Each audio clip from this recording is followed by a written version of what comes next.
Hello et bienvenue dans une nouvelle vidéo. Aujourd'hui on se retrouve pour notre Would I Buy It hebdomadaire. Chaque semaine, je me rends donc sur différents comptes Instagram pour aller checker les dernières nouveautés, sorties, annonces en termes de make-up, skincare, beauté de manière générale et je vous donne mon avis. On commence comme toujours avec la page Insta de Trendmood et en réalité, il n'y a que sur cette page que j'ai trouvé des nouveautés pour le moment en tout cas. Et on commence avec Céline, on a une nouvelle collection, c'est le Rouge Lipstick Collection. Donc Céline Beauté, ça a été annoncé il y a un petit moment maintenant, on en avait parlé sur cette chaîne, je m'en rappelle. Je sais plus quand c'était, je sais plus si ça avait juste été annoncé vite fait en sneak peek, on voyait juste quelques images et juste le fait que ça allait exister. Est-ce qu'il y a déjà une première collection qui a été lancée ou pas? Est-ce que c'est ça les premiers produits qui sortent? J'en sais trop rien, je sais plus franchement parce que de base ça m'intéresse pas vraiment. D'une part la marque, je m'en fous un peu. D'autre part là, bah voilà, c'est un rouge à lèvres raisin avec un fini satin assez classique. Les couleurs sont pas ouf, il y a beaucoup de rouge. Et en plus de ça, ça coûte 75 $. Alors non, non, ça c'est sûr et certain que non, parce que c'est vraiment pas des rouges à lèvres qui ont l'air particuliers. Alors j'entends bien que Céline c'est une marque de luxe, mais quand on débarque dans le marché du make-up qui est déjà surchargé, je trouve qu'il faut vraiment venir et offrir quelque chose de bien particulier pour prétendre faire payer un rouge à lèvres 75 balles. Donc voilà, ça m'intéresse pas du tout, je vous l'ai dit, ni la marque ni le produit, donc je passe mon tour mais sans problème. Ensuite chez Colourpop, on a une collaboration avec Disney, plus précisément avec Toy Story. On a des glosses à lèvres, on a un masque pour les lèvres, on a des fards à paupières en gel, un mascara vert et on a une palette de fards à paupières. Donc les prix varient entre 10 et 27 $, donc voilà, ça reste des prix très abordables, ça reste Colourpop. La palette est colorée, tout est dans le thème, hein, forcément Toy Story. Vous savez que moi ce genre de collaboration ça me parle jamais.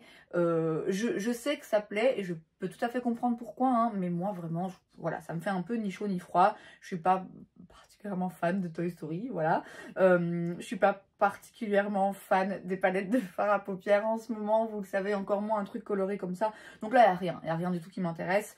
Je doute pas du fait que la palette de fard à paupières soit bien, voilà, c'est mignon, c'est coloré, mais encore une fois c'est vraiment rien là-dedans pour moi, aussi bien en termes de comment dire, de vibes de la collection, en termes d'harmonie de couleurs, en termes de packaging, il n'y a rien là, il n'y a rien pour moi. Ensuite, chez Westman Atelier, on a les Face Powder Duos. Alors, on a deux sortes de duos. On en a un où on a d'un côté un blush et de l'autre une poudre de contouring bronzer. Et on a un autre type de produit où c'est un blush de duo, où c'est donc uniquement deux blushs. Et franchement, je pourrais être un petit peu tentée, pas tout de suite, hein, vous le savez, je suis en no-buy de toute façon. J'ai le blush et le contour en stick, donc crémeux de chez Westman Atelier dans la teinte biscuit, dans la teinte pétale.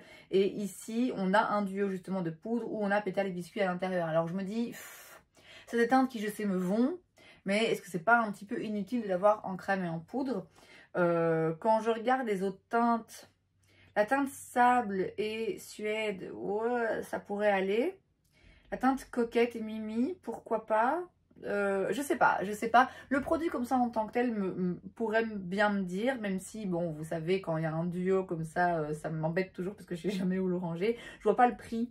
J'ai l'impression que c'est un duo mini. Ça m'a l'air assez petit, mais c'est peut-être une illusion d'optique avec le packaging. Ça m'a l'air assez petit, auquel cas je me dis, bon, si c'est pas trop cher, si c'est moins de 50 balles, pourquoi pas? Pourquoi pas? Parce que c'est quand même des produits, moi je vous dis, je les ai en stick et les sticks je les aime vraiment beaucoup. Donc je serais curieuse de tester leur formulation de poudre. Mais je vais attendre. Je vais attendre, bon, d'une part, attendre que mon 2 balles soit fini. Et surtout, je vais attendre d'avoir des revues, de voir le prix. Parce que là, il n'y a pas le prix. Et c'est un peu le prix qui va me décider, je pense. Donc je garde l'œil ouvert pour les critiques et pour le prix. Pourquoi pas? Pourquoi pas? C'est rien de transcendant, c'est rien où je me dis waouh, j'adore, je suis hyper emballée, mais je suis un petit peu curieuse par rapport à la marque, même si c'est un peu cher, donc je garde, comme j'ai dit, l'œil ouvert. Ensuite, chez Urban Decay, on en sait plus sur le lancement qu'on avait annoncé la semaine dernière, il me semble, on avait eu un petit sneak peek. Donc, on a tout d'abord les 24/7 Glaze On Liquid Eyeshadow qui coûtent 26 $. C'est donc des fards à paupières liquides. Alors, ce qui m'inquiète, c'est que j'ai l'impression, je vois pas très bien, mais j'ai l'impression que l'applicateur c'est comme un petit pinceau et je me dis C'est bizarre.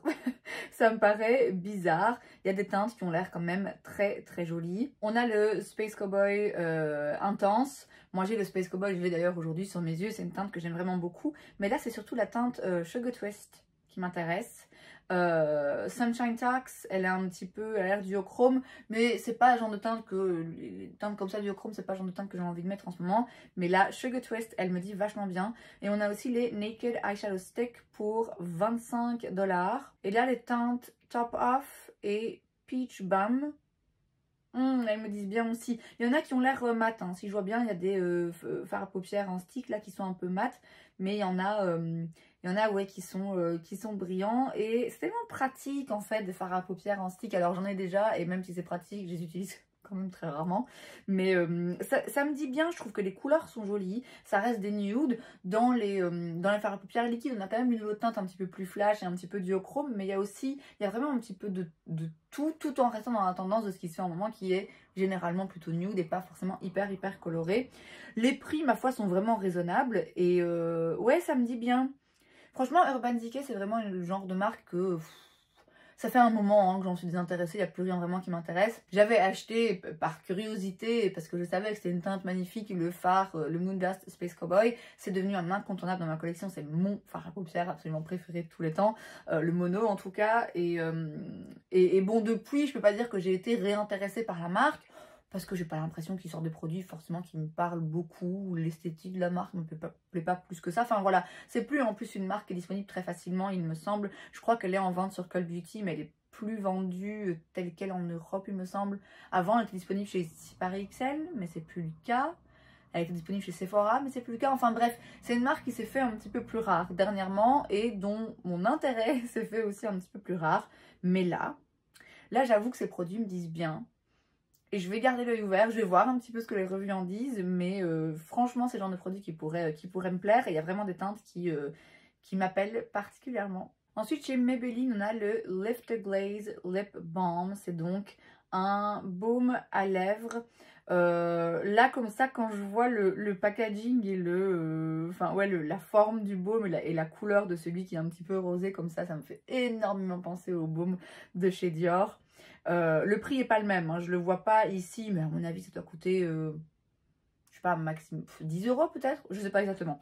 Mais en tout cas voilà, Maybelline, c'est pas la marque la moins chère du drugstore, mais ça reste très abordable. Il y a des teintes qui ont l'air pas mal. La teinte Pink Drip, c'est un petit rosé comme ça qui a l'air assez léger. La teinte Caramel Glow, la teinte, je crois que c'est Berry Haze aussi qui a l'air pas mal. Alors quand je vois les photos après de chaque teinte portée, il y en a qui ont l'air très pigmentées. Hein. Il y en a qui ont l'air un petit peu plus pigmentées que d'autres. Enfin très pigmenté, ça reste un baume à lèvres hydratant teinté, mais il y en a qui m'ont l'air plus teinté que d'autres. Il y en a qui m'ont l'air aussi un petit peu plus patchy que d'autres. La teinte Acai Glaze, j'ai l'impression qu'elle elle fait un petit peu, elle n'est pas très homogène. À voir, hein, à voir, mais pourquoi pas? Pourquoi pas, parce qu'un petit baume comme ça, hydratant, teinté, qui fait énormément penser aux produits de chez Dior, aux baumes de chez Dior et d'autres marques du même genre, où voilà, c'est agréable, c'est facile à appliquer, agréable à porter, c'est joli, ça hydrate les lèvres, ça offre une petite teinte. C'est vraiment le genre de produit que j'adore porter au quotidien. Et le fait d'avoir ce genre d'option au drugstore où ça coûte pas cher, franchement, pourquoi pas, je vais garder l'œil ouvert. Je sais qu'ils avaient aussi les liners dans la même gamme, Lifter, machin. Là, ils avaient commencé avec les gloss. Ils réutilisent le nom là à toutes les sauces en ce moment, mais voilà, on sait c'est une technique marketing que toutes les marques utilisent. Et les crayons à lèvres, il me semble que j'en ai entendu dire du bien. Donc pourquoi pas prochainement tester un petit duo crayon à lèvres et ce petit baume. On verra, pas tout de suite, vous le savez, hein, mais je trouve ça sympa comme lancement, ça a l'air assez sympa. Ensuite, chez Charlotte Tilbury, on a des nouveaux produits dans la gamme Pillow Talk. Alors, pareil, hein, c'est une teinte de rouge à lèvres qui décline à toutes les sauces parce que c'est vraiment leur produit phare. Et voilà, technique de marketing, il y a un produit qui fonctionne, il y a un nom qui fonctionne. Allez hop, on va vous le ressortir dans tous les produits possibles et imaginables. Ici, pour le coup, on a 4 nouveaux rouges à lèvres, 2 dans la formulation Kissing, donc qui est un petit peu plus hydratante, il me semble, et une dans la formulation Matte Revolution. Donc mat, comme son nom l'indique. Les rouges à lèvres coûtent à chaque fois 34 $. bon, c'est... Voilà, c'est de rouge à lèvres, quoi. Alors, j'aime beaucoup les formulations de Charlotte Tilbury. Elle fait de très beaux rouges à lèvres, il faut vraiment le dire. Elle est connue pour ça, aussi bien en termes de formulation que de teinte et de sous-ton et tout. Tout est vraiment toujours très bien pensé. Le packaging est très joli. Alors ici, en l'occurrence, le cœur rose, là, ça fait un peu... un peu cheap, je trouve pas ça très élégant, je trouve que ça gâche un petit peu le packaging autrement très élégant de la marque, donc je suis moins fan. Après c'est un détail, hein, ça m'empêcherait pas d'acheter le rouge à lèvres si vraiment je le trouvais incroyable, mais en l'occurrence, voilà, j'ai pas forcément besoin de ces teintes et de ces rouges à lèvres en particulier. Et puis on a le Pillow Talk Soulmate Face Palette pour 50 $. On en a deux et en fait c'est un duo où vous avez d'un côté un highlighter et de l'autre un blush. Il n'y a aucune teinte en particulier qui me parle. Bon, le fait que ce soit dans un compact en cœur comme ça, avec le cœur rose, espèce de grosse pierre précieuse là, rose. C'est pas... La forme de cœur, ça me dérange pas, hein, mais le cœur rose là au milieu, ouais, je sais pas, ça fait un petit peu cheap, ça fait un petit peu jouet pour enfants, vous voyez, ça fait, ouais, make-up pour enfants, je sais pas, ça me parle pas trop. Après, encore une fois, c'est un détail, mais au-delà de ça, dans les teintes là qu'on me propose dans les deux duos, non, ça me parle pas particulièrement, ça me donne pas envie, même si j'adore la marque Charlotte Tilbury, j'ai beaucoup de produits chez elle et j'en suis absolument fan. Elle a vraiment quelques produits qui font partie de mes incontournables. Ce ne sera pas le cas de ces produits, je rate rien à mon avis. Ensuite chez Ouai, on a un nouveau Leave-In Conditioner, donc c'est un après-shampoing, enfin un soin pour les cheveux qui coûte 30 $ dans la, j'allais dire dans la teinte, dans la senteur Saint-Barth, qui apparemment est leur senteur que tout le monde adore. J'avais déjà testé des produits de la marque il y a hyper longtemps, j'avais acheté 2 mini à New York il y a... plus de 5 ans d'ici. Je me rappelle même plus vraiment ce que j'en pensais, je me rappelle plus d'une odeur en particulier. C'est pas un produit qui m'intéresse particulièrement. Le soin des cheveux, vraiment, c'est pas mon domaine. Donc voilà, je vais passer mon tour. Mais si vous aimez la marque et si vous aimez cette senteur, voilà, sachez qu'il y a un nouveau produit et qu'il est, attention, en édition limitée. Ensuite, chez NYX, on a une collaboration avec le film qui va bientôt sortir de chez le film Minecraft. Je savais même pas qu'ils allaient faire un film Minecraft, mais bref. On a quelques petits produits ici. On a des baumes highlighter en espèce de stick, ça fait un petit dôme comme ça m'a l'air un petit peu bizarre, mais bon, ça rentre dans le thème de Minecraft. Hein. Pour 12 $, on a un miroir pour 20 $.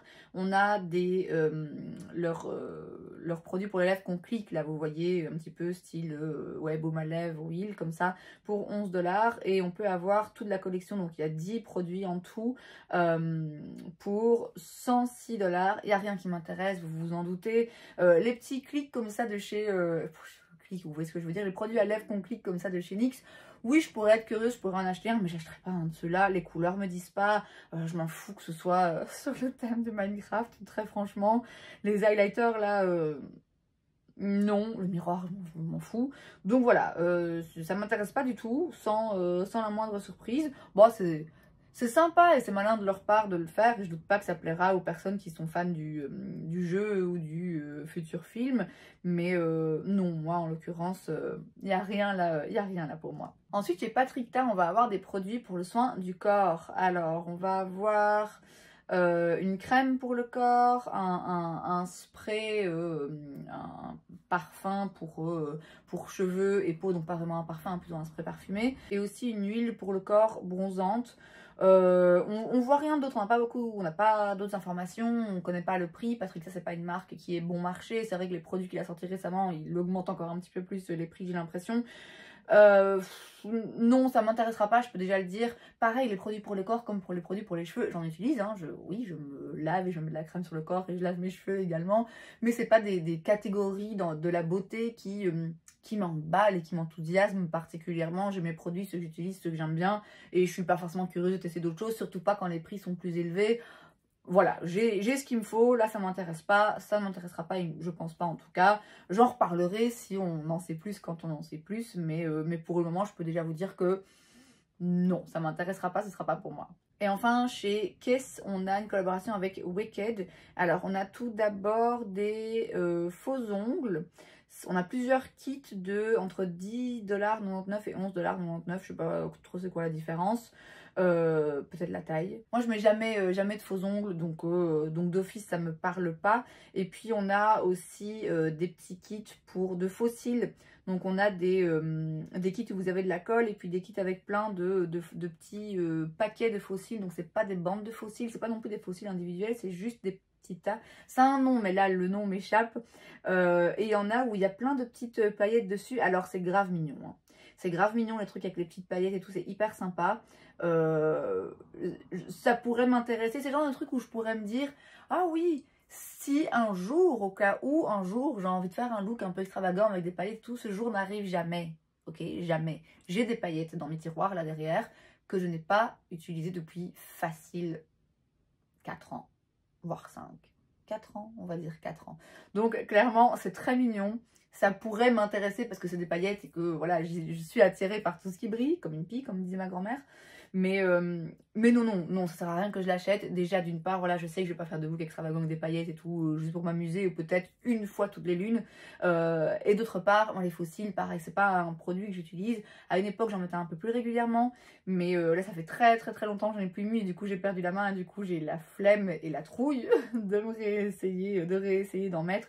Donc c'est pas des produits pour moi, il n'y a rien ici qui m'intéresse particulièrement. Et c'est donc tout pour cette vidéo, j'espère que ça vous a plu. Si c'est le cas, n'hésitez pas à laisser un like. Vous pouvez aussi vous abonner à ma chaîne parce que c'est gratuit, donc pourquoi pas. Et moi, je vous vois la prochaine fois. Bye.